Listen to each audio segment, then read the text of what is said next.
এই শিবগঞ্জে একটি 50 শয্যা হাসপাতাল দরকার। আমরা এই গফরগাঁও গড়ার পরিকল্পনা ওনার সাথে শেয়ার করেছি।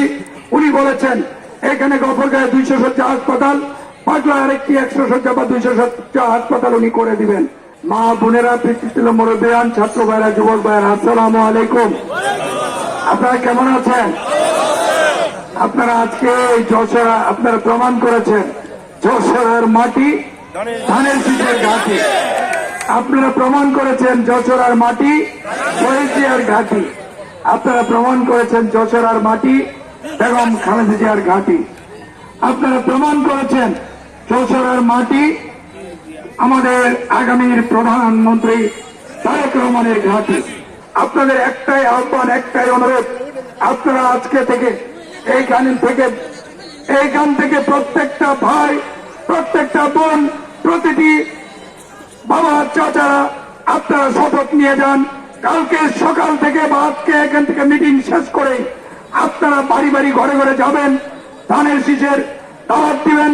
শহীদ রাষ্ট্রপতি জিয়াউর রহমান, বেগম খালেদা জিয়া এবং তারেক রহমানের মার্কা ধানের শীষকে বিপুল ভোটে বিজয় করবেন এবং বিজয় নিশ্চিত না হওয়া পর্যন্ত আপনারা কেউ যেমনি ভাবে আজকে থেকে বাড়ি বাড়ি ঘরে ঘরে যাবেন, প্রতিটি ভোটারের কাছে যাবেন, ঠিক তেমনি আপনারা প্রথম কাজ কি, সময় হাতে নাই, একদম কম।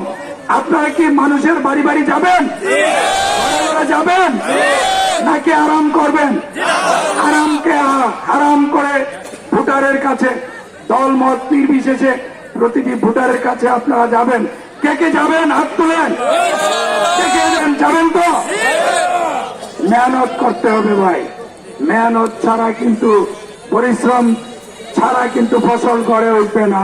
10 মাস আগে দুটি বড় শিল্প গোষ্ঠীর ম্যানেজিং ডিরেক্টরদেরকে আমি আপনাদের এই জায়গা দেখে নিয়ে গিয়েছি। আপনাদের এখানে শিল্পায়নের জন্য আমরা চেষ্টা করছি।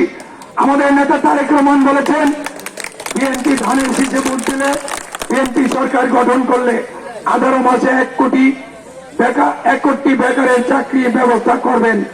আর আমরা সরকারি উদ্যোগে যেমনি ভাবে চাকরির ব্যবস্থা করব, ঠিক তেমনি বেসরকারি উদ্যোগে আমরা এখানে শিল্পায়নের মাধ্যমে এই গফরগাঁওকে এগিয়ে নিব, পাগলাকে এগিয়ে নিয়ে দেব। আপনাদের সন্তানেরা যাতে লেখাপড়া করে চাকরি পায়, আপনাদের এলাকা যাতে সমৃদ্ধ হয়, সেই লক্ষ্যে আমরা কাজ করছি। আপনাদের প্রতি একটি বিনীত অনুরোধ, আপনাদের পরিবারের সদস্য হিসেবে মনে করে একটিবার আমাকে একটি সুযোগ দেন। আমি একজন সাধারণ পরিবারের সন্তান, আপনাদের মতোই সাধারণ মানুষ।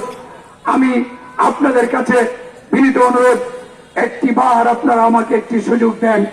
আমি কথা দিচ্ছি আপনাদের আমানত আমি খেয়ানত করব না। আমি বাচ্চু অর্থের মায়াবার না বাড়িয়ে, আপনাদের সাথে মায়া বাড়িয়ে সাধারণ মানুষ হয়ে কিছু অসাধারণ কাজ করে এই এলাকার জনকল্যাণে, এই এলাকার শিক্ষা খাতের উন্নয়নে, এই এলাকার চিকিৎসা ব্যবস্থার উন্নয়নে, আপনাদের এলাকার রাস্তাঘাটের, মসজিদ মাদ্রাসার উন্নয়নে আমি কিছু কাজ করে এই দুনিয়া থেকে বিদায় নিতে চাই। ভাইয়ের আমার অর্থের মোহ আল্লাহ রাব্বুল আলামিনের কাছে আপনারা একটু দোয়া করবেন। আল্লাহ রাব্বুল আলামিন যেন আমাকে অর্থের মোহ থেকে দূরে রাখেন। আমি শুধু আপনাদের কাছে ভোট প্রার্থনা করছি না, আমি আপনাদের কাছে আরেকটি দোয়া কামনা করছি যে আল্লাহ রাব্বুল আলামিন যেন আপনাদের হক আমানত, আপনাদের উন্নয়নের টাকা যেন আমাকে, এই হারাম যেন আমাকে না খাওয়ায়। ভাই,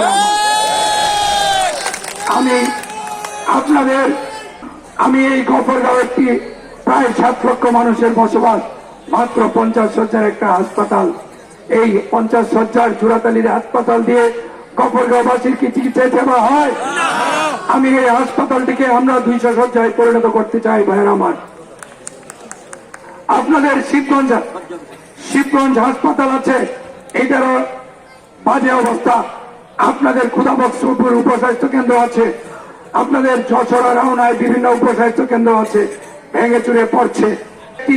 এখানেও একটি 50 শয্যা হাসপাতাল দরকার। এই শিবগঞ্জ গফরগাঁওয়ের গেটওয়ে, এখানে রাউনা যশোরা ইউনিয়নের মিলনস্থল, এইদিকে রসুলপুরের মানুষও এখানে আসেন। সুতরাং এখানেও একটি 50 শয্যা হাসপাতাল দরকার। আমি ইতিমধ্যে বাংলাদেশের ভবিষ্যৎ প্রধানমন্ত্রী, আপনারা দেখেছেন 27 তারিখ উনি ময়মনসিংহ সার্কিট হাউসে এসেছিলেন। উনি উনার সাথে আমার কথা হয়েছে।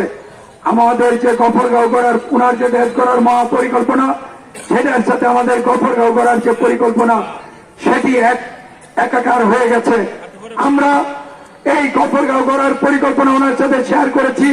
উনি বলেছেন এখানে গফরগাঁয়ে 200 শয্যা হাসপাতাল, পাগলা আরেকটি 100 শয্যা বা 200 শয্যা হাসপাতাল উনি করে দিবেন। আর আপনাদের এখানে পাগলা গফরগাঁও উপজেলায় রাস্তাঘাট চলাফেরা করা যায়? ভাঙাচোরা রাস্তা দিয়ে আপনারা চলবেন? আমি উনাকে বলেছি, আপনি যেহেতু গফরগাঁও আমাকে আপনার প্রতিনিধি হিসাবে পাঠিয়েছেন, গফরগাঁওয়ের মানুষ যদি ভাঙাচোরা রাস্তায় এত বছর চলছে, এখন যদি চলে তাহলে কিন্তু আমাকে গালি দিবে, আর সেই গালি কিন্তু আপনার উপর গিয়ে পড়বে। উনি বলেছেন, কথা দিয়েছেন আপনাদের গফরগাঁওবাসীর উন্নয়নে উনি একটি আলাদা বরাদ্দ দিবেন ইনশাল্লাহ। তাহলে ধানের শীষে ভোট দিলে প্রধানমন্ত্রী হবেন কে? সুতরাং অন্য কোন দল কি সরকার গঠন করবে? অন্য কোন মার্কায় ভোট দিলে গফরগাঁওয়ের উন্নয়ন হবে? আর মা বোনদের উদ্দেশ্যে আমার শেষ কথা, আমরা বিএনপি সরকার গঠন করলে ঘরে ঘরে ফ্যামিলি কার্ড দিব। এই ফ্যামিলি কার্ডের মাধ্যমে ওনাদের এই যে ফ্যামিলি কার্ড, এরকম একটা কার্ড দিব। এই কার্ডের মাধ্যমে আমরা আপনারা যারা প্রতি মাসে এই কার্ড দিব মায়েদের নামে। এই কার্ড নারীদের স্বাবলম্বী করার জন্য প্রতি মাসে 2,500 থেকে 3,000 টাকা মূল্যের চাল, ডাল, চিনি, লবণ আপনারা বিনামূল্যে পাবেন। আর এখানের বেশিরভাগ মানুষ কৃষক ভাইদেরকে আমরা কৃষক কার্ড দিব। এই কার্ডের মাধ্যমে ফসলের মৌসুমে আপনারা কিরকম আর্থিক সহায়তা দেওয়া হবে। আর আমাদের নেতা তারেক রহমান বলেছেন 10,000 টাকা পর্যন্ত কৃষি ঋণ মওকুফ করা হবে। আরেকটা জিনিস, আমরা হেলথ কার্ড দিব। অনেকে এই টাকার অভাবে চিকিৎসা করতে পারেন না, আপনারা এই হেলথ কার্ডের মাধ্যমে চিকিৎসা সেবা নিতে পারবেন। সরকারি হাসপাতালে নিবেন বিনামূল্যে, বেসরকারি হাসপাতালেও নিবেন। তখন আমরা বেসরকারি হাসপাতালের সাথে সরকার চুক্তি করবে, সেই অর্থ সরকার থেকে পরিশোধ করা হবে। আর সর্বশেষ কথা, এই গফরগাঁয়ে যে যা কিছু হয়েছে অতীতে, আমরা সকল ভেদাভেদ, প্রতিহিংসা, প্রতিশোধের রাজনীতি থেকে বের হয়ে আমরা একটি মানবিক গফরগাঁও করতে চাই, একটি সমৃদ্ধ গফরগাঁও করতে চাই। দল মত নির্বিশেষে সকল শ্রেণী পেশার মানুষের জন্য একটি নিরাপদ উন্নত গফরগাঁও নির্মাণ করতে চাই। আপনাদের সকলের সহযোগিতা চাই।